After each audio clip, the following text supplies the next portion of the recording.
ఒక జన్మకి ఒక తల్లి కడుపున పుట్టేటటువంటి బిడ్డలు అన్నదమ్ములు అక్క చెల్లెళ్ళు అన్న ప్రేమ ఆ జన్మకి వాళ్ళే.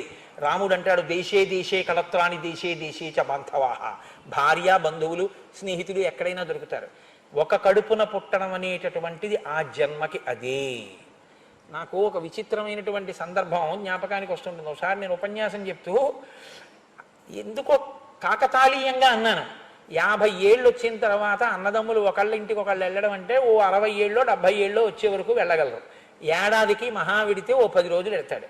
ఇంకో 50 ఏళ్ల తర్వాత 70 ఏళ్ల వరకు బతుకుతాడు అనుకుంటే ఇవాళ ఉన్న రోజుల్లో 20 ఏళ్లలో 20 × 10 = 200 రోజులు వెళ్తాడు.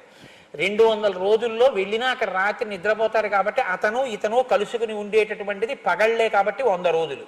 ఇక ఆ 100 రోజుల్లో ఆయన ఆఫీస్కి ఆయన, ఈయన పనుల మీద ఈయన, వాళ్ళ పిల్లలతో ఆయన, ఈయన గొడవలో ఈయన పోను, ఇద్దరూ కలిసి కూర్చుని అన్నం తినడం, ఇద్దరూ కలిసి కూర్చుని మాట్లాడుకోవడం, అందులో ఏ పదోవంతో ఉంటుంది.